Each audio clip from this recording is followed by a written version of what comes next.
नमस्कार, स्वागत है आप सभी का। आज हम 6 चैप्टर से जितने भी इम्पोर्टेंट क्वेश्चंस हैं उनको करने वाले हैं। ये सभी एनसीईआरटी क्वेश्चंस हैं। हम सभी क्वेश्चंस को नहीं करेंगे इसके एनसीईआरटी के, क्योंकि वो बिल्कुल भी इम्पोर्टेंट नहीं है। जो भी इम्पोर्टेंट है वो मैं आपको सारे करवा रहा हूँ। और बाकी हमने जब चैप्टर पढ़ा था उसमें भी हमने छोटे मोटे टॉपिक तो सभी कवर कर ही लिए थे। तो ये है एनसीईआरटी का तीसरा क्वेश्चन और ये है बेशरिया और बाशरिया में अंतर बताना है हमें। हमने पढ़ा था ना पूरा चैप्टर में कि बेशरिया और बाशरिया क्या होते हैं, इनमें क्या अंतर है। तो सबसे पहले शरिया क्या है, इसमें लिखा हुआ है मुस्लिम कानूनों का संग्रह क्या है, सरिया। हमने पहले भी पढ़ा है कि मुस्लिमों के जो नियम कानून हैं जो कुरान और हदीस पर आधारित है वो क्या कहलाते हैं, शरिया। तो पहली लाइन यही है, मुस्लिम कानूनों का संग्रह शरिया कहलाता है। उसके बाद है यह कुरान हदीस कियास और इजमा से उत्पन्न हुआ है। ये मतलब धार्मिक ग्रंथ है मुस्लिमों में। उसके बाद है कुछ रहस्यवादियों ने सूफी सिद्धांतों की मौलिक व्याख्या के आधार पर नवीन आंदोलनों की नींव रखी। यानी जो नए बाबा हुए सूफी सिद्धांत जिन्होंने माना उन्होंने एक नया आंदोलन रखा। नवीन का मतलब होता है नया। तो कुछ रहस्यवादी सूफियों ने मौलिक व्याख्या के आधार पर, यानी जो शरिया के रूल्स थे उनको चेंज करते हुए केवल अच्छे रूल्स को माना। सारे रूल्स को नहीं माना शरिया के, केवल जो अच्छे रूल्स थे उनको मानते हुए मौलिक व्याख्या के आधार का मतलब यही है बुद्धि के आधार पर सोचते हुए कि क्या गलत है क्या सही है शरिया में भी, उन सभी बातों को मानकर एक नई नींव रखी। खानखा का तिरस्कार करके यह रहस्यवादी फ़कीर की ज़िंदगी बिताते थे। खानखा मतलब मैंने क्या बताया था, जो सूफ़ी लोग जिस जगह पर रहते थे, जिस आश्रम की तरह वो रहते थे, उस प्लेस को कहा जाता था खानखा। तो हमने इस क्वेश्चन को वहाँ पे किया था, तो आप उसको हमने टाइप भी किया था, नोट भी कर सकते थे आप वहाँ से। तो उसमें हमने डिफरेंस किया था बेशरिया बाशरिया का। तो आप बिल्कुल वैसे ही इस क्वेश्चन को लिख दें। यहाँ पे पैराग्राफ में लिखा हुआ है, मैंने आपको एक एक पॉइंट बताए हैं अलग से। तो उस क्वेश्चन को आप उसी तरह करें, इस तरीके से आप ना करें जो इसमें है। इसमें केवल समझ लें और जैसे आपने नोट्स बनाए होंगे अब तक तो आप इस क्वेश्चन को लिख ही लिया होगा आपने। तो अगर नहीं भी लिखा है तो अगर चैप्टर को देखोगे दोबारा तो उस तरीके से आप नोट्स लिख लो इसके। तो यहाँ पे इतना अच्छा नहीं लगा मेरे को ये, क्योंकि छोटा सा डिफरेंस आएगा तो आप इसको उसी तरीके से लिखना। मैं फिर भी एक बार दोबारा पॉइंट बोल रहा हूँ। आप उसमें क्या लिखोगे, एक तरफ हेडिंग डाल दोगे बेशरिया, एक तरफ हेडिंग डाल दोगे बाशरिया।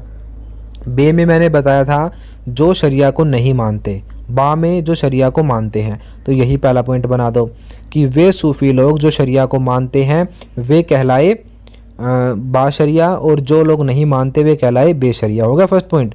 उसके बाद बताओगे जो बाशरिया लोग हैं वे खानखाओं में रहते हैं, उसमें बता दोगे वो खानखाओं में नहीं रहते। उसमें बताओगे बाशरिया में कि ये गृहस्थ जीवन भी जीते हैं, शादी वगैरह कर सकते हैं, करते तो नहीं थे पर कर सकते हैं। पर बेशरिया जो है वो बिल्कुल ब्रह्मचार्य का पूरा पालन करते थे। उसके बाद बताओगे कि जो बाशरिया लोग हैं उन्हें कहा जाता था पीर मुर्शिद इत्यादि, और जो बेशरिया लोग हैं उन्हें कहा जाता था कलंदर मदारी मलंग हैदरी इत्यादि। ठीक है, तो इस तरीके से हमने पास पॉइंट करे थे। आप वहीं से इसके नोट्स बना ले, यहाँ से लिखने की ज़रूरत नहीं है। ये क्वेश्चन वो लिखना वो ज़्यादा अच्छा है, पॉइंट्स में होगा, अच्छे से समझ में आएगा और आपको याद भी अच्छे से हो पाएगा। ठीक है, पर ये क्वेश्चन बहुत इंपॉर्टेंट है कि बाशरिया और बेशरिया में अंतर बताओ। कई बार एग्जाम में पूछा है, तो इसको तो आप अच्छे से वहाँ से नोट कर याद कर लें। ओके, अब है नेक्स्ट क्वेश्चन। चर्चा कीजिए कि अलवार नेनार और वीर शैवों ने किस प्रकार जाति प्रथा की आलोचना की। तो पढ़ा था हमने कि अलवारों और नैनारों ने सीधी सी बात है जाति की अवहेलना की है। ब्राह्मणों में जो जाति व्यवस्था फैली हुई थी उसको मना किया, सभी लेडीज़ को भी अपने धर्म में लिया और नीची जाति के लोगों को भी धर्म में लिया। तो यही सारी बातें इसमें बतानी होगी हमें। तो आंसर पढ़ते हैं। अलवार और नैनार तमिलनाडु में भक्ति संत थे। अलवार जो है विष्णु के भक्त, नैनार शिव के भक्त। कुछ इतिहासकारों का मानना है कि अलवार और नैनार संतों ने जाति प्रथा तथा ब्राह्मणों के प्रभुत्व के विरुद्ध आवाज़ उठाई। बिल्कुल ठीक है, उन्होंने किसके खिलाफ आवाज़ उठाई, जाति और ब्राह्मणों का प्रभुत्व। कुछ सीमा तक यह बात सत्य प्रतीत होती है। हाँ बिल्कुल सच लगता है हमें ये बात। क्योंकि इसमें देख लेते हैं, क्योंकि भक्ति संत विविध समुदाय से थे, जैसे ब्राह्मण, शिल्पकार, किसान। बिल्कुल हमने पढ़ रखा है कि बहुत सारे संत नीची जाति के भी थे, बहुत सारे संत कोई किसान था, कोई लकड़ी का काम करता था, कोई जुलाहा था। तो ऐसी ऐसी कास्ट से लोग अगर संत बन रहे हैं तो ये बात साबित होती है कि यहाँ पर जाति पाति का कोई भेदभाव नहीं है। तो यही है फर्स्ट पॉइंट कि भक्ति संत भी विभिन्न समुदायों से थे, जैसे ब्राह्मण, शिल्पकार, किसान इत्यादि। अलवार और नेनार संतों की रचनाओं को वेदों के समान महत्वपूर्ण बताकर इस परंपरा को सम्मानित किया गया। इस परंपरा को सम्मानित करने का मतलब है कि अलवार नेनार संतों को ज़्यादा सम्मान दिया गया। कैसे दिया गया? जो बुक इन संतों ने लिखी उनको कहा गया कि वो वेदों से भी ज़्यादा अच्छी बुक है या उनके समान है। जो आदमी इन किताबों को पढ़ लेगा, इन ग्रंथों को पढ़ लेगा अलवार नेनारों के, उसे वेद पढ़ने की ज़रूरत भी नहीं है। तो ये बात भी साबित करती है कि जो ये अलवार नेनार लोग हैं ये वेदों को नहीं मानते थे और वेदों वाली शिक्षा में ही हमें जाति व्यवस्था मिलती है। ठीक है, तो अलवार नेनार संतों ने वेदों से अच्छी अपनी बुक को बताया। उदाहरण के लिए वही एग्जाम्पल देना आ गए कि अलवार संतों की बुक कौन सी है? नलियारय दिव्य प्रबंधम, जिसको कि चारों वेदों जितना पवित्र बताया है। ठीक है, इसे तमिल वेद भी कहते हैं, आगे यही लिखा है। उदाहरण के लिए अलवार संतों के लिए एक मुख्य काव्य संकलन नलियारय दिव्य प्रबंधम का उल्लेख तमिल वेद के रूप में किया गया है। इस प्रकार इस ग्रंथ का महत्व संस्कृत के चारों वेदों के समान बताया है। तो पहले तो हमने बताया था कि अलग अलग जाति से थे संत, शिल्पकार, ब्राह्मण, कुछ भी, जिससे कि ये बात साबित हो गई कि इन्होंने जाति प्रथा का विरोध किया। दूसरी बात, जो ब्राह्मणों का मेन ग्रंथ है वेद जो हैं, उनके स्थान पर इन्होंने अपने ग्रंथों को महत्व दिया और उस एक मेन ग्रंथ का नाम याद रखना है नलियारय दिव्य प्रबंधम। अब है सेकंड पॉइंट, वीरशैव कर्नाटक से संबंधित थे। अब वीरशैव लोग जो है वो अलवार नेनारों से अलग हैं, ये कर्नाटक में है। हमने सारा पढ़ा था ये कि वासवन्ना नाम के ब्राह्मण ने वीरशैवों की शुरुआत की थी। ये शिवलिंग के रूप में भगवान शिव की पूजा करते थे। तो वीरशैव कर्नाटक से संबंध रखते हैं। वे वासवन्ना के अनुयायी थे। उन्होंने जाति तथा कुछ समुदाय के दूषित होने की ब्राह्मणीय अवधारणा का विरोध किया। उन्होंने जाति का विरोध किया और कुछ समुदाय का मतलब होता है ग्रुप, दूषित का मतलब है पॉल्यूटेड, यानी उन्हें नीचा मानना, उनको टच नहीं कर सकते ऐसा मानना, दूषित मानना उनको मतलब। तो समुदायों को जिनको दूषित माना जाता था, ये बात बिल्कुल गलत लगती थी वीरशैव लोगों को। उन्होंने कहा जो ब्राह्मण अछूत कहते हैं लोगों को, अनटचेबल्स कहते हैं लोगों को, ये बात बिल्कुल गलत है। तो अलवार नेनारों का तो पढ़ा था हमने, अब ये किसकी बता रहे हैं? वीरशैव की। तो वीरशैव लोगों ने भी जाति प्रथा का विरोध किया है। क्लियर दोनों पॉइंट? दोनों बातें साबित करती हैं कि वीरशैव लोगों ने भी और अलवार और नेनार संतों ने भी जाति व्यवस्था का विरोध किया है। ठीक है, क्वेश्चन यही था कि जाति व्यवस्था का विरोध उन्होंने किया या नहीं किया, किया तो कैसे किया। ये शॉर्ट क्वेश्चन था, इसीलिए शॉर्ट में इसे बताया है हमने, 2 पॉइंट्स में कवर कर दिया। ठीक है, अब देखेंगे अगला क्वेश्चन। अब बड़े क्वेश्चन स्टार्ट हो चुके हैं। ये क्वेश्चन है, कबीर अथवा गुरु नानक के मुख्य उपदेशों का वर्णन करें। इन उपदेशों का किस तरह संप्रेषण हुआ? यानी ये संप्रेषण का मतलब होता है एक से दूसरे में फैलना, कम्युनिकेशन कह सकते हैं आप, ट्रांसमिशन कह सकते हैं। जैसे संप्रेषण, मैं आपको एक क्वेश्चन समझा रहा हूँ, आप इसको अपने किसी भाई को, अपने फ्रेंड को समझा दो, तो इस तरीके से संप्रेषण हुआ है, ट्रांसफ़र हुई है वो चीज़। ठीक है, तो क्या क्या उनके उपदेश थे और वो कैसे फैले, ये इस क्वेश्चन में हमें बताना है। पढ़ रखा है हमने सारा ये सब। तो फर्स्ट पॉइंट है इसमें कबीर की शिक्षाएं, धार्मिक शिक्षाएं हैं। अब इसमें धर्म के संबंध में कबीर ने अत्यंत महत्वपूर्ण विचार उपस्थित किए हैं, यानी बहुत ही महत्वपूर्ण बातें अपनी रखी हैं। उन्होंने किसी धार्मिक विश्वास को इसीलिए स्वीकार नहीं किया कि वे धर्म का अंग बन चुका है, अपितु अंधविश्वासों, व्रत, अवतारोपासना, ब्राह्मणों के कर्मकांड तथा तीर्थ आदि पर कसकर व्यंग किए हैं। अब लग गई मुश्किल लाइन आपको ये। अब एक वर्ड को समझो और फिर इसको मीनिंग देखो अब क्या है। अंधविश्वास का मतलब आप सबको पता होगा कि जो गलत मतलब फेथ कर लेते हैं, किसी के ऊपर भरोसा करना, बेमतलब के अंधविश्वास करना, ये सब अंधविश्वास है। व्रत आप सबको पता है, आप भी रखते होंगे, नवरात्रि के व्रत आते हैं और भी चीज़ आते हैं, रमज़ान आता है, सब व्रत होते हैं। अवतार उपासना का मतलब है कि एक भगवान से दूसरा भगवान बनना, जैसे कि भगवान विष्णु के जो हैं बहुत सारे अवतार माने जाते हैं। जैसे जो भी आदमी ज़्यादा फेमस हुआ या महान हुआ, उसको क्या बना दिया? भगवान विष्णु का अवतार बना दिया। जैसे कि भगवान राम भी विष्णु का अवतार हैं, श्री कृष्ण भी विष्णु का अवतार हैं, बलराम को भी विष्णु का अवतार कहा गया। तो ये होती है अवतार उपासना। उसके बाद है ब्राह्मणों के कर्मकांड, यानी वही जो ब्राह्मण यज्ञ करते हैं, बलि करते हैं, और बहुत सारे जो भी हिंदू धर्म के रीति रिवाज हैं, वो ब्राह्मणीय रीति रिवाज है सारे, तीर्थ आदि।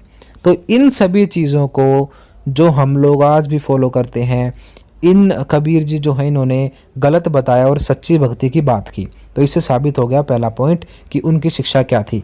व्रत, अंधविश्वास, अवतारोपासना, ब्राह्मणों के कर्मकांड, तीर्थ आदि सब पर व्यंग किया। व्यंग का मतलब होता है कटाक्ष किया, एक तरीके से बात मारी कि ये गलत चीज़ है, ये नहीं करना चाहिए। तो व्यंग किया मतलब है कि उन्होंने अपने दोहे वगैरह लिखकर इन चीज़ों को गलत बताने की कोशिश की। ठीक है, तो पहला पॉइंट हो गया कि ये बिल्कुल भी ना तो किसी भगवान को मानते हैं, ना किसी अंधविश्वास को मानते, किसी भी चीज़ को नहीं मानते। दूसरा पॉइंट है अंधविश्वासों का घोर विरोध। फिर ये सिंपल बिल्कुल, कबीर ने अंधविश्वासों का जोरदार विरोध किया। उनके विचार से उन्होंने हिंदू मुस्लिम दोनों संप्रदायों के अंधविश्वासों, मूर्ति पूजा, नमाज, अवतारोपासना, ब्राह्मण के कर्मकांड, तीर्थ इत्यादि, सेम उसकी तरह ही पॉइंट ऊपर की तरह है कि इसमें एक और अलग बात आई है, बस केवल हिंदू नहीं मुस्लिम धर्म में भी जो भी गलत चीज़ें थी उन सब का विरोध किया है। एक भी ना इन्होंने हिंदू धर्म को माना, ना मुस्लिम धर्म को माना, किसी भी धर्म को कबीर ने नहीं माना, दोनों की गलत चीज़ों का विरोध किया। उन्होंने काजियों और मुल्लाओं की रूढ़िवादी धार्मिक परंपराओं एवं ब्राह्मणों के आडंबरों का घोर विरोध किया। चाहे काजी हो, चाहे मुल्ला हो, चाहे ब्राह्मण हो, जिसके भी आडंबर थे सबका विरोध कबीर ने किया है। आडंबर का मतलब होता है बेमतलब कि पाखंड करना, मतलब बेमतलब कि ढोंग रचना एक तरीके से। जैसे यज्ञ है, कोई यज्ञ में आप किसी जानवर की बलि कर रहे हो तो ये आडंबर है, गलत चीज़ है, ठीक है, ढोंग है, कोई अच्छी शिक्षा नहीं है। तो मुल्लाओं के भी, मुल्ला मतलब जो मुस्लिमों के धर्मगुरु होते हैं, ब्राह्मण में आप सबको पता है हिंदुओं के धर्मगुरु, तो ब्राह्मणों का और मुल्लाओं का दोनों के आडंबरों का विरोध किया कबीर ने। उसके बाद है भक्ति मार्ग के समर्थक, पर भक्ति को कबीर ने पूरा सपोर्ट किया। ना भगवान को मानते हैं और ना ही किसी और चीज़ को मानते हैं, तो इन्होंने केवल भक्ति को सपोर्ट किया, सच्ची भक्ति की बात की और ये कहा कि राम कृष्ण ये भगवान नहीं है, भगवान तो वो है जिन्हें तुम देख भी नहीं सकते, उनका ना तो कोई शक्ल है ना उनका कोई आकार है, आप भगवान को नहीं देख सकते, ये कहा इसने। तो भक्ति भावना का कबीर ने पूरा समर्थन किया। उन्होंने निर्गुण निराकार भक्ति का मार्ग अपनाया, मानव के सम्मुख भक्ति का मौलिक रूप रखा। हाँ, बिल्कुल सच्ची भक्ति की बात की। ठीक है, ये लाइन आप अच्छे से याद कर लेना कि निर्गुण निराकार भक्ति का रास्ता अपनाया। कैसा? निर्गुण भक्ति। दो तरीके की भक्ति थी ना, हमने पढ़ा था सारा, सगुण और निर्गुण। सगुण में जिसमें भगवानों की मूर्ति के रूप में शक्ल हो जिनकी, उस रूप में पूजा की जाती है। निर्गुण में भगवान का रंग रूप आकार नहीं माना जाता। तो कबीर जो है वो क्या है? निर्गुण भक्ति धारा के कवि हैं। ठीक है, तो ये लाइन आप याद रखना कि उन्होंने निर्गुण निराकार भक्ति का मार्ग अपनाया। ठीक, उसके बाद है कबीर के राम। अब उनके राम जो है वो भगवान श्री राम नहीं है, उन्होंने जो भगवान दिखता नहीं है हमें उसको एक नाम दिया है, केवल राम। अयोध्या वाले राम नहीं है उनके राम, उनके राम है जगत में जो ईश्वर है, मतलब जिसका कोई ना शक्ल है ना आकार है, जिसे हम देख भी नहीं सकते। तो अगला पॉइंट आप बनाओगे कबीर के राम।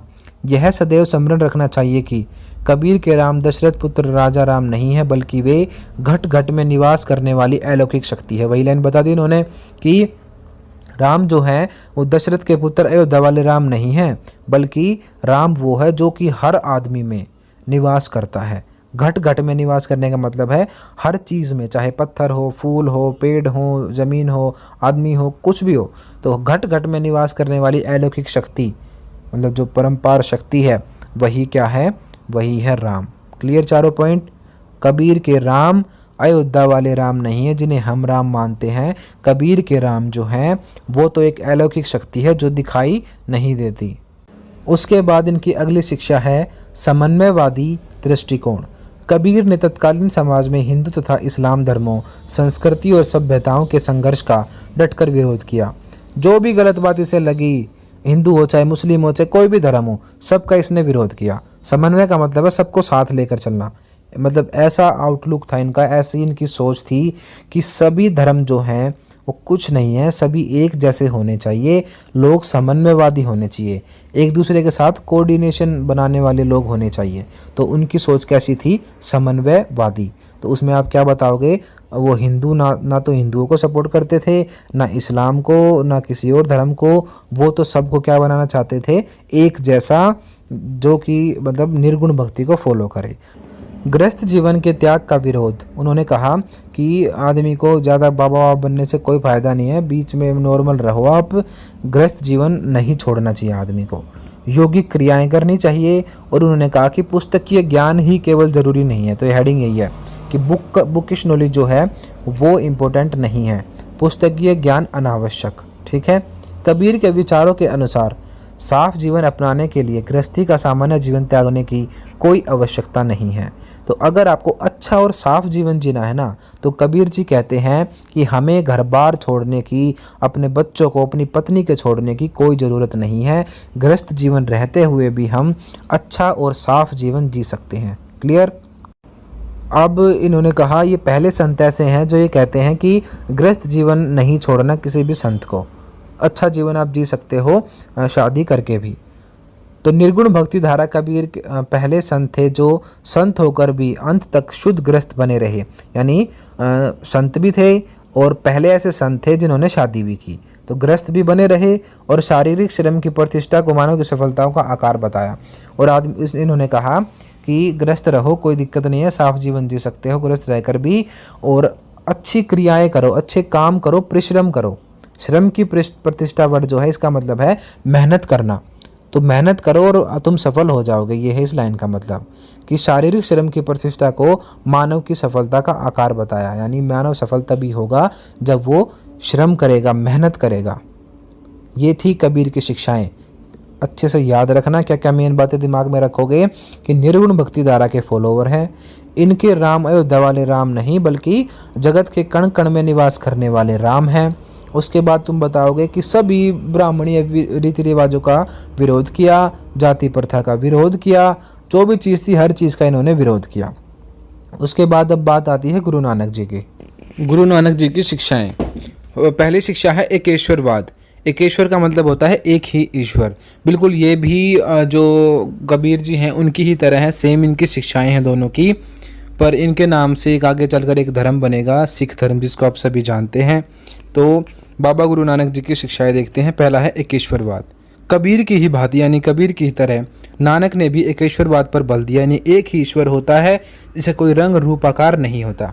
उन्होंने ऐसे इष्ट देव की कल्पना की, यानी ऐसे भगवान की कल्पना की जो अकाल मूर्त, अजन्मा और स्वयंभू है, यानी कि जो दिख नहीं सकता ये होता है मूर्त। तो जो मूर्त नहीं है, अजन्मा है यानी जिसका जन्म नहीं हुआ है, तथा स्वयंभू है यानी कि खुद ही धरती है, ना उसका जन्म हुआ है ना उसकी मृत्यु हो सकती है, वही धरती है, वही आकाश है। इस लाइन का ये मतलब हुआ। तो भगवान वही है जिसे हम देख नहीं सकते, जिसका कोई जन्म मृत्यु हमें कुछ नहीं पता, और जो स्वयं भू है यानी खुद ही धरती है। भू का मतलब क्या होता है? धरती, और स्वयं का मतलब क्या होता है? खुद। तो जो मूर्त नहीं है, अजन्मा है और स्वयं भू है, वही क्या है? भगवान है। उनके विचार के अनुसार ईश्वर को न तो स्थापित किया जा सकता है और न ही निर्मित। तो वही बात बिल्कुल कि ना तो ईश्वर की मूर्ति बना सकते हैं, ना ही ईश्वर को हम बना सकते हैं। जैसे कि ये मैं कहना नहीं चाहूँगा ये बातें, पर मैं जैसा उनकी सोच थी उस हिसाब से आपको बता रहा हूँ कि ना तो श्री राम है कोई, ना श्री कृष्ण है, मतलब कोई भी आदमी को हम भगवान नहीं बना सकते। ठीक है। उसके बाद है भक्ति एवं प्रेम मार्ग तथा आदर्श चरित्र। उन्होंने भक्ति की बात की, प्रेम के मार्ग की बात की, और आदर्श चरित्र मतलब अच्छे चरित्र की बात की। गुरु नानक देव के अनुसार ईश्वर के प्रति प्रेम और अच्छी साधना से ही मुक्ति मिल सकती है। इसके लिए वर्ण, जाति और वर्ग का कोई भेदभाव नहीं है, यानी उन्होंने जाति व्यवस्था किसी चीज़ का भेदभाव नहीं किया। उनके अनुसार अच्छे व्यवहार एवं आदर्श तथा उच्च चरित्र से ईश्वर की निकटता प्राप्त की जा सकती है। अच्छा चरित्र रखोगे तो ईश्वर को प्राप्त कर सकते हो। तो लगभग गुरु नानक जी की और जो कबीर जी हैं उनकी शिक्षाएं सेम हैं। तो आप एक तरीके से पॉइंट लिखकर याद कर लें। और एक दो शिक्षाएं जो अलग हैं, जैसे कि इनका थोड़ा सा धर्म अलग आएगा और लंगर की शुरुआत आएगी। तो ये 2-3 चीज़ आप इसमें अलग से पॉइंट याद रख लो। बाकी 10 पॉइंट ऐसे बना लो खुद ही इनमें से छाट कर, जो कि दोनों में सेम लिखोगे। जैसे कि भक्ति हुआ, प्रेम मार्ग हुआ, सच्ची भक्ति, जाति व्यवस्था का विरोध करना, एकेश्वरवाद, ठीक है, मूर्ति पूजा का विरोध, आडंबरों का विरोध, ये सारे पॉइंट कॉमन है बिल्कुल। गुरु नानक जी ने भी वही कहा और जो कबीर जी हैं उन्होंने भी यही कहा, ठीक है। अब अगला पॉइंट है गुरु की महत्ता, अंगीकार तथा आडंबरों का विरोध। वही गुरु की महत्ता को बल दिया इन्होंने, आडंबरों का विरोध करा। आडंबर वही पूजा पाठ, मूर्ति वूर्ति, ये सारी चीज़ें। तो आडंबरों का तो कर दिया विरोध, और किसको महत्व दिया? वो दिया गुरु को, ठीक है, कि जो गुरु होता है वही आदमी को कुछ सिखाता है, इसीलिए हमें किसका आदर करना चाहिए? गुरु का। तो गुरु के महत्व को अंगीकार किया, यानी कि उनको माना, उनको इम्पोर्टेंस दी, तथा आडंबरों का विरोध किया, यानी कि गलत चीज़ों का विरोध किया। अब वही गुरु के महत्व को माना, तो ये पहली लाइन वही आई है। गुरु नानक ने भी मार्गदर्शन के लिए गुरु की अनिवार्यता को पहली शर्त माना कि गुरु होना चाहिए आपकी गाइडेंस के लिए। उन्होंने मूर्ति पूजा, तीर्थ यात्रा, सभी आडंबरों की आलोचना की। उन्होंने अवतारवाद का विरोध किया, बिल्कुल कबीर की तरह। अगला है जगत के कण कण में ईश्वर, बिल्कुल कबीर की ही तरह, बिल्कुल सिंपल बताया है कि ईश्वर माया से परिपूर्ण नहीं है। ईश्वर जो है वो ना तो हम देख सकते हैं उसे, और वो जगत के कण कण में है। तो इसमें क्या लिखा है? गुरु नानक ने संसार का माया से परिपूर्ण नहीं बल्कि इसके कण कण में ईश्वरीय शक्ति को देखा है। वही पूरे संसार को उन्होंने माया नहीं बताया, बल्कि बताया कि जहाँ पर भी हम देखते हैं वहीं पर ईश्वर है।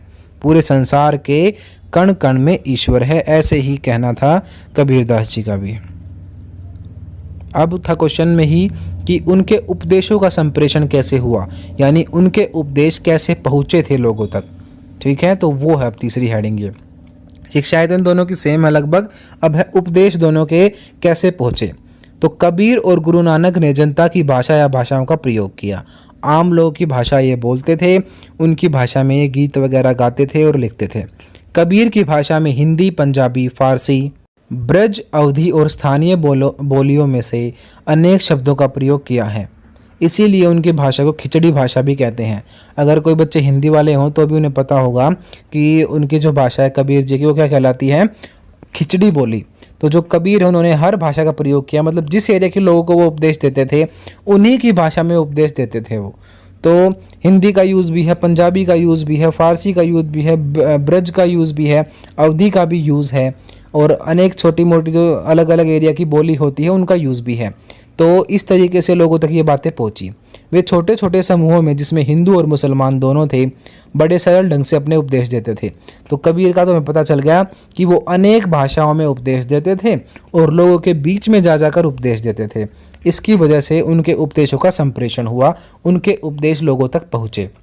उसके बाद है गुरु नानक जी। गुरु नानक देव ने हिंदी पंजाबी का प्रयोग करते हुए लोगों के सामने अपनी शिक्षाएं और विचार रखे, ठीक है। इन्होंने हिंदी और पंजाबी का यूज़ किया। उन्होंने गीत गाए। उनके 2 चेले थे साथ में जो कि उनका हमेशा सपोर्ट करते थे। मर्दाना उनके चेले का नाम है, इसमें दोनों के नाम दिए हैं बाला और मर्दाना। तो उन्होंने गीत गाए, उनके 2 चेले थे बाला और मर्दाना, उनके साथ होते थे हमेशा। वे वाद्य यंत्र बजाते थे। वाद्य यंत्र मतलब वही म्यूजिकल इंस्ट्रूमेंट बजाते रहते थे। और गुरु नानक देव जी देश के हिस्सों में घूम घूम कर अपना प्रचार करते रहते थे। उसके बाद है कबीर और गुरु नानक के अनेक दोहे, पद और गीत अनेक पुस्तकों में संकलित हैं, जिन्हें लोग आज भी पढ़ और सुनकर आध्यात्मिक और धार्मिक लाभ उठाते हैं। तो कबीर के भी उपदेश और गुरु नानक देव जी के भी उपदेश दोनों के हमें किताबों में मिल जाएंगे। गुरु नानक हमने जो हिंदी वगैरह पढ़ी है उसमें हमने कबीर के दोहे बचपन से सुने हैं, जैसे कि जाति न पूछो साध की, पूछ लीजिए ज्ञान, मोल करो तलवार का, पड़ा रहन दो म्यान, ऐसी वाणी बोलिए मन का आपक होए। ऐसे ऐसे जो भी हमने बहुत सारे कबीर के दोहे हम सबको पता हैं। तो कबीर जी के दोहे, बाबा गुरु नानक जी के उपदेश हमें किताबों में मिलते हैं। उसके अलावा जो पंजाबियों के धर्म ग्रंथ हैं उनमें भी हमें मिलते हैं। तो यही क्वेश्चन था कि कैसे इनके उपदेशों का संप्रेषण हुआ, यानी इनके उपदेश लोगों तक पहुँचे। तो आप बताओगे कबीर के बारे में। पहले इन्होंने खिचड़ी भाषा का प्रयोग किया, लोगों के बीच में जा जाकर उपदेश दिए। उसके बाद गुरु नानक जी के बारे में बताओगे, उन्होंने पंजाबी और हिंदी का प्रयोग किया और लोगों के बीच बीच में जाकर उपदेश दिए। इनके उपदेश हमें किताबों में भी सुरक्षित मिलते हैं, उसके अलावा जो धार्मिक ग्रंथ है उनमें भी सुरक्षित मिलते हैं। तो इस तरीके से इन दोनों के उपदेशों का संप्रेषण हुआ। दोनों ही निर्गुण भक्ति धारा को फॉलो करते थे, दोनों ही सच्ची भक्ति का रास्ता दिखाते थे लोगों को। ठीक है, अब है नेक्स्ट क्वेश्चन, सूफी मत के मुख्य धार्मिक विश्वासों और आचारों की व्याख्या करें। तो इस क्वेश्चन भी बिल्कुल उनकी सूफियों की शिक्षा भी बाबा गुरु नानक और कबीर से मिलते जुलते शिक्षाएं हैं, पर अंतर ये है कि वे दोनों हिंदू धर्म से बिलोंग करते थे पहले, पर जो सूफी हैं ये मुस्लिम धर्म में हैं। तो मुस्लिम धर्म में जो सूफी हुए हैं उनकी शिक्षाएं देख लेते हैं। पहली शिक्षा है एकेश्वरवाद, वही कि संसार में केवल एक ही ईश्वर है। तो इसमें क्या लिखा है, सूफी मत इस्लाम की तरफ पूर्णतः झुका रहा। इस्लाम तो उन्होंने माना, इस्लाम की तरफ झुके रहे वो, इसलिए इसने भी एकेश्वरवाद में विश्वास रखा। एक ईश्वर है इस बात में इन्होंने विश्वास रखा, पर नाम अलग दिया इन्होंने ईश्वर को। कबीर ने नाम दिया था, गुरु नानक ने क्या नाम दिया था, रब नाम दिया था। अब जो ये हैं सूफी लोग हैं, इन्होंने ईश्वर को नाम दिया अल्लाह या रहीम। क्या नाम है, अल्लाह या रहीम। तो यही है, वे ईश्वर को अल्लाह अथवा रहीम कहते थे, लेकिन यह पैगंबर मोहम्मद के उपदेशों के साथ साथ अपने अपने सिलसिले के पीरों के उपदेशों को भी महत्व देते थे। यानी पैगंबर मोहम्मद की बातों को तो फॉलो करते ही थे, उसके अलावा अपने गुरु जो हैं सूफी जो हैं उनकी बातों को भी महत्व देते थे। सूफी साधकों के अनुसार ईश्वर निरपेक्ष, अगोचर, अपरिमित और नाना तत्व से परे है। बिल्कुल मुश्किल सी लाइन हो गई आपके लिए, इसको सिंपल करके लिख लो कि ईश्वर जो है कण कण में बसा हुआ है, उसको हम देख नहीं सकते। अगोचर मतलब जिसको देख ना सके, निरपेक्ष जो सबके साथ भला करता हो। तो इस लाइन को आप काट कर यहाँ से सिंपल लिख दो कि इनका कहना था कि ईश्वर सभी की भलाई करता है और उसको हम देख नहीं सकते, उसका कोई रंग रूप आकार नहीं होता। ठीक है, उसके बाद दूसरा पॉइंट, आत्मा। सूफी साधकों ने आत्मा को ही ईश्वर माना। आत्मा में 5 बाह्य और 5 आंतरिक तत्वों को माना। यानी आत्मा जो है उसके 5 बाहरी हिस्से होते हैं, 5 अंदरी होते हैं। उनके अनुसार आत्मा शरीर में एक कैद है, इसीलिए सूफी साधक मृत्यु का स्वागत करते हैं, परंतु वे कहते हैं कि बिना परमात्मा की कृपा के आत्मा का मिलन ईश्वर से संभव नहीं है। तो इसीलिए वो कहते हैं सच्ची भक्ति को फॉलो करो, आत्मा को परमात्मा से मिलाना है हमें, जिसके लिए हमें सच्ची भक्ति को फॉलो करना चाहिए। पॉइंट है जगत। सूफी साधकों के अनुसार परमात्मा ने जगत की सृष्टि की है। इस संसार को किसने बनाया है, परमात्मा ने बनाया है। जगत माया से पूर्ण नहीं है, यानी इसमें माया भरी हुई है। ईश्वर ने दुनिया को शीशा समझकर अपनी छाया को देखा है। कुछ नहीं है, थोड़े से बोरिंग पॉइंट हो चुके हैं, मेरे को पता है आपको अच्छे नहीं लग रहे हैं पॉइंट, ये पढ़ने में ऐसे ही लग रहे हैं। तो आप इनकी हेडिंग याद रख लो और खुद भी इनके आप पॉइंट बना सकते हो। जैसे हमने चैप्टर पढ़ा था तो हमने सारी बातें पढ़ ली थी। आप इन सूफियों की शिक्षा में भी वही शिक्षाएं ऐड कर दो आधी, तो कि इन्होंने जाति पाति का विरोध किया, सच्ची भक्ति पर बल दिया, एकेश्वरवाद की बात की। ठीक है, उसके बाद है, अभी पॉइंट देख लेते हैं, मानव जो है। सूफी साधकों के अनुसार सभी जीवों में मानव श्रेष्ठ हैं। सभी प्राणी मानव के स्तर को प्राप्त करने का प्रयास करते हैं। उन्होंने कहा कि सबसे बेस्ट जानवर कौन सा है, आदमी खुद है। उसके बाद है कुरान तथा रहस्यवाद। ये है इंपॉर्टेंट पॉइंट जो आपको याद रखना है सूफियों का। इन्होंने कुरान को फॉलो किया, उसके अलावा रहस्यवाद को भी फॉलो किया। सूफी साधकों के अनुसार कुरान एक महान ग्रंथ है, लेकिन इसके शाब्दिक तथा बाह्य अर्थ को प्रधानता नहीं दी जानी चाहिए, बल्कि उसके पीछे छिपे रहस्य को महत्व देना चाहिए। उनका कहने का मतलब है कि केवल बुक को पढ़कर उसको बाहर से नहीं देखना चाहिए कुरान को, पर उसके अंदर जो रहस्य छिपे हुए हैं, डीप मीनिंग छुपे हुए हैं, उनको समझना चाहिए हमें। तो रहस्यवाद का मतलब समझे अब, कि कुरान को केवल बाहर से पढ़ने से कुछ नहीं होगा, उसके जो असली अर्थ है ना, उसके अंदर जो रहस्य है, जो कहना चाहते थे पैगंबर मोहम्मद, उन सारी बातों को फॉलो करो। ठीक है, उसके बाद है सूफियों के रहस्यवाद के अनुसार अल्लाह के कहर से बह नहीं खाना चाहिए। क्योंकि ईश्वर बड़ा दयालु है, इसलिए मानव को उससे एकाकार तथा मिलन करना चाहिए। यानी मृत्यु से मत डरो, और ईश्वर से तुम्हें एक दिन तो मिलना ही है, तो ईश्वर बहुत दयालु है, तुम्हें उससे मिलना चाहिए। यानी मृत्यु हो तो भी कोई गम नहीं है। उसके बाद है गुरु अथवा पीर का महत्व। गुरु नानक की तरह ही इन्होंने भी गुरु को महत्व दिया है। और हमने सिलसिला भी पढ़ा था कि चिश्ती सिलसिला था और ये मेन गुरु हुए हैं। तो वही बिल्कुल सूफियों की शिक्षा है ये कि गुरु को हमें मानना चाहिए। तो 6th पॉइंट आप बना दोगे गुरु अथवा पीर का महत्व, बिल्कुल सिंपल आगे लिख दोगे, इसमें ज़रूरी नहीं है यही पॉइंट लिखो, आप हेडिंग यही लिखोगे, आप हेडिंग रट लो इनकी और इनके अंदर जो है आप खुद बनाकर लिख सकते हो कि भक्ति सूफी संतों ने गुरु अथवा पीर के महत्व को माना है और अपनी बातें वो हमेशा अपने गुरु को आदर करते थे। ये सारी बातें आप इसमें लिख दोगे। अब है 7th पॉइंट लक्ष्य की प्राप्ति, यानी कि मोक्ष की प्राप्ति, भगवान से मिलना। तो इन सूफियों ने भी भगवान के साथ मिलने को एक आखिरी लक्ष्य बताया है। इस लक्ष्य को प्राप्त करने के अनेक साधन हैं, जैसे जिक्र, अल्लाह के नाम को ज़ोर ज़ोर से लेकिन दिल में स्मरण करना, यानी हमेशा अपने दिल में आपको अल्लाह का स्मरण यानी उन्हें याद करते रहना चाहिए। इससे क्या होगा, आत्मा का परमात्मा से मिलन होगा। ये थी सूफियों की शिक्षा। सूफी साधक परमात्मा में पूर्ण लय हो जाने को फना की अवस्था मानते हैं कि जब आदमी भगवान से मिल जाएगा तो वो क्या हो गया, फना हो गया। इस अवस्था में साधक सांसारिक पंच प्रचों से स्वयं को पृथक होकर अपने अस्तित्व को लय कर देता है। बड़ी मुश्किल लगी लाइन, इसके लिए आप सिंपल लिख दो कि वह अच्छे से संसार को त्याग कर भगवान के साथ मिल सकता है। सांसारिक पंचप्रत का मतलब है संसार के जो जितने भी ये माया है जिसके अंदर तुम बंधे रहे हो। पृथक का मतलब होता है अलग होना। तो इस लाइन का मतलब यही था जो मैंने आपको सिंपली बताया कि आदमी जीवन को त्याग कर परमात्मा के साथ मिल सकता है, भगवान के साथ मिल सकता है। उसके बाद है अहम या अहंकार के मिटने पर ही फना की अवस्था मिल सकती है। तो फना का मतलब क्या है कि भगवान के से मिलना, यानी कि जब आपका शरीर छूट जाएगा और आपकी आत्मा परमात्मा से मिलेगी तो फना केवल वही आदमी होगा जिसके अंदर अहंकार नहीं होगा, अहम नहीं होगा, यानी जो घमंडी नहीं होगा और किसी भी तरीके का गलत काम या घमंड वगैरह ये चीज़ें नहीं करता होगा। तो अहम या अहंकार के मिटने पर ही फना हो सकते हो। तो आप इसमें फना याद रखो बस, और ये लास्ट की लाइन इसमें लिख सकते हो कि अहम और अहंकार के मिटने पर ही फना आदमी हो सकता है। शिक्षा थी सूफियों की। अगला और आखिरी पॉइंट है प्रेम साधना पर बल। तो ज़रूर नहीं आप इसको ऐसे ही लिखो, आप अपने हिसाब से लिख सकते हो कि सूफ़ी हमेशा प्रेम की बात करते थे, प्रेम साधना पर बल दिया उन्होंने। ठीक है, तो ये आप इसको पढ़ सकते हो, ज़्यादा मतलब बड़ा है पॉइंट, आप इसको छोटा करके लिख सकते हो। इसके बाद आप ये लास्ट वाली लाइन ज़रूर लिखना कि सूफ़ी साधकों के अनुसार सच्चा प्रेम एवं भाव नमाज रोज़े आदि से अधिक महत्वपूर्ण है। कि उनका कहना था कि आप नमाज पढ़ते हो, रोज़े रखते हो और अच्छे काम अगर नहीं करते हो तो वो कोई मायने नहीं रखती आपकी नमाज वगैरह। अगर आप अच्छे भाव रखते हो, सच्चा प्रेम रखते हो, तो वो चीज़ नमाज से भी और रोज़ों से भी ज़्यादा अच्छी है। ये कहना था सूफियों का। तो सच्ची भक्ति पर बल दिया, प्रेम पर बल दिया और नमाज रोज़े के अलावा सच्ची भक्ति पर बल दिया। क्लियर।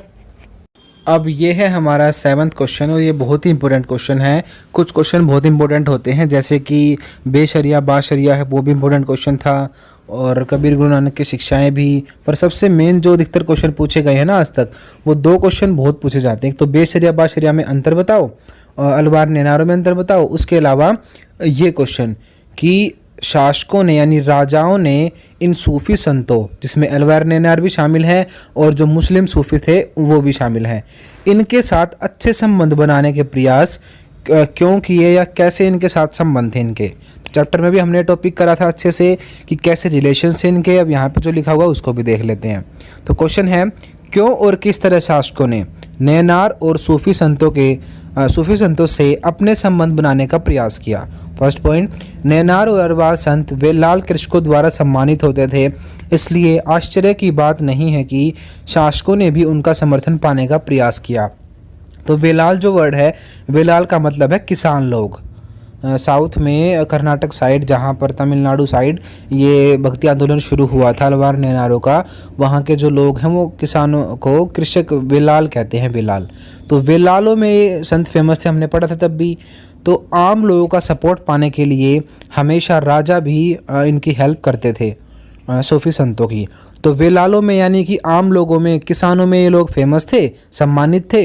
इसीलिए आश्चर्य की बात नहीं है कि शासक भी इनका समर्थन पाने की बात सोचते थे हमेशा। ठीक है, उदाहरण दिया है। चोल सम्राटों ने दैवीय समर्थन पाने का दावा किया। दैवीय समर्थन का मतलब है कि उन्होंने कहा कि हम लोग भगवान ने ही राजा बनाए हैं।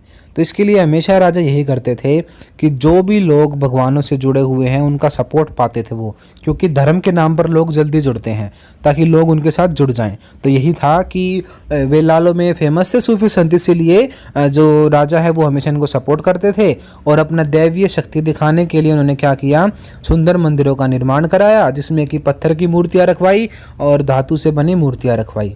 ठीक है, यही आगे, और अपनी सत्ता के प्रदर्शन के लिए सुंदर मंदिरों का निर्माण कराया जिनमें पत्थर और धातु से बनी मूर्तियां सुसज्जित यानी रखी हुई थी।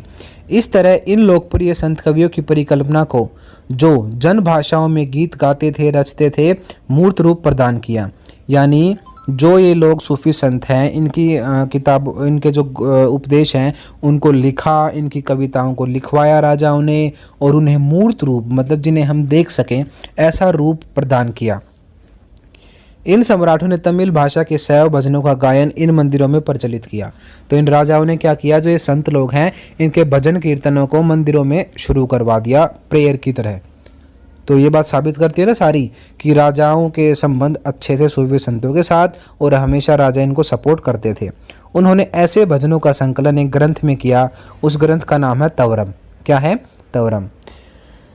1945 ईस्वी के अभिलेख से में पता चलता है कि चोल सम्राट प्रांतक प्रथम ने संत कवि अपार सबंदर और सुंदरार की धातु प्रतिमाएं एक शिव मंदिर में स्थापित करवाई। पढ़ा था ना हमने कि प्रांतक नाम के राजा ने, प्रांतक फर्स्ट नाम का जो राजा है, इसने अपार सबंदर और सुंदरार जो संत थे उनकी मूर्तियों को रखवाया मंदिर में, और झांकी में इनकी मूर्तियों को निकाला जाता था, जिससे कि ये बात साबित होती है कि ये जो संत हैं इनको खूब सपोर्ट किया है राजाओं ने। क्लियर?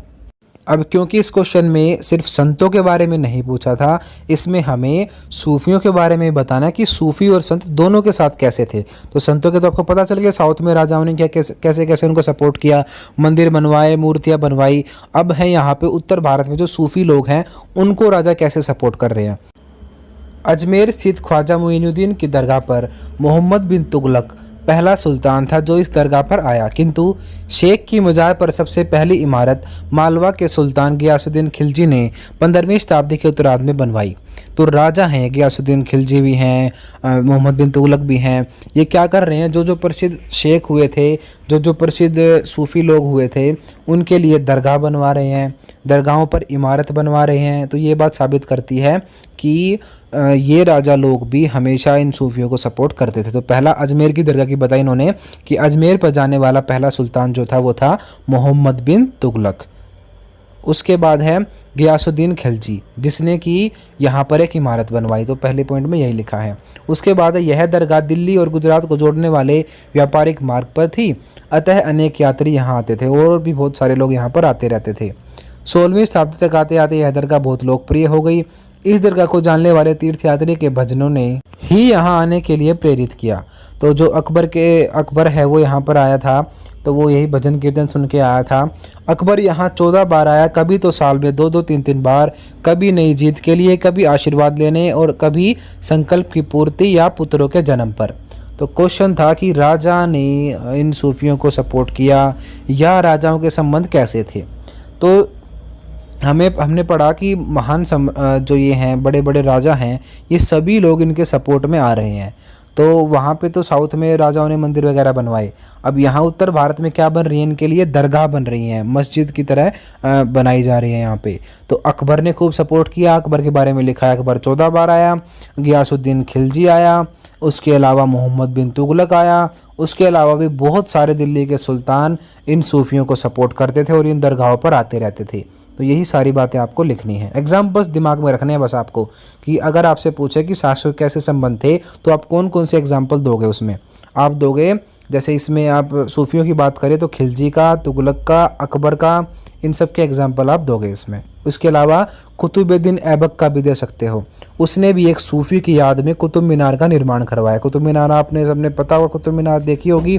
तो कुतुब मीनार को बनवाया जो है वो किसने बनवाया है, कुतुबुद्दीन ऐबक ने बनवाया है। और किसकी याद में बनवाया है, एक सूफी की याद में ही बनवाया है, उसका नाम था बख्तियार काकी। तो तो बख्तियार काकी नाम के सूफी की याद में कुतुब मीनार बनी है। ये सारी बात साबित करती हैं कि राजा लोगों के संबंध अच्छे थे इन सूफियों के साथ, वो उन्हें सम्मान देते थे, उन्हें दान दक्षिणा देते थे, उनके लिए इमारतें, मूर्तियाँ, चीज़ें बनवाते थे। ठीक है, तो क्वेश्चन अगर आए कि कैसे संबंध थे, आप ये बताओगे हमेशा अच्छे संबंध रहे हैं, चाहे वो दक्षिण भारत के राजाओं के अलवार नेनारों के साथ संबंध हो, चाहे वो सुल्तानों के या मुस्लिम राजाओं के सूफियों के साथ संबंध हो, दोनों के ही रिलेशंस अच्छे रहे हैं। ये सारा क्वेश्चन हमने चैप्टर में भी पढ़ा था। तो अगर वीडियो हेल्पफुल लगी है तो लाइक कर दें, कमेंट कर दें और इस वीडियो को ज़्यादा से ज़्यादा शेयर कर दें। और अगर आप इस चैनल पर नए हैं तो आप जाएं, सभी चैप्टर्स को आप प्लेलिस्ट में से पढ़ना शुरू कर दें, एक करके आपको सभी चैप्टर अच्छे से मिल जाएंगे प्लेलिस्ट में लगे हुए। अगर इंग्लिश आपकी सफलता की रुकावट and if you are not getting right position respect because of English, so don't worry, हमारा एक चैनल है फ्लुएंटा इंस्टीट्यूट नाम से, जिसका लिंक हमने ऊपर आई बटन में और नीचे डिस्क्रिप्शन में दिया हुआ है, या फिर आप यूट्यूब पर फ्लुएंटा इंस्टीट्यूट FLUENTA INSTITUTE लिख कर भी सर्च कर सकते हो। हमारा चैनल आपके सामने आ जाएगा। इस चैनल पर हम आपको स्पोकन इंग्लिश, आइल्स, PT, TOEFL, personality development, life skill और मोटिवेशन से रिलेटेड वीडियोज़ देते हैं। और अगर आप हमारे कोर्सेज ज्वाइन करना चाहते हो तो ऊपर दिए गए नंबर पे हमारे काउंसलर्स को कॉल करें और कोर्सेज के बारे में अभी पता करें। लेकिन ध्यान रखना, जो ऊपर नंबर दिए गए हैं ये सिर्फ स्पोकन इंग्लिश डिपार्टमेंट में ही मिलेंगे। बाकी किसी इन्फॉर्मेशन के लिए या क्वेरी के लिए आप इन नंबर पे कॉल बिल्कुल मत करना, क्योंकि ये सिर्फ स्पोकन इंग्लिश रिलेटेड जो हमारा डिपार्टमेंट है वहीं पर आपकी बातें हो पाएंगी। और अगर आप चाहते हो सब्जेक्ट्स की PDF और कोई और इन्फॉर्मेशन तो आप हमें इंस्टाग्राम पर फॉलो कर सकते हो, जो कि हमने नीचे डिस्क्रिप्शन में दिया हुआ है, या फिर आप सर्च करके भी हमें इंस्टाग्राम पे फॉलो कर सकते हो। हम जितने भी बाकी सोशल मीडिया प्लेटफॉर्म्स हैं हम सभी पर अवेलेबल हैं, आप उन पर भी हमें फॉलो कर सकते हैं।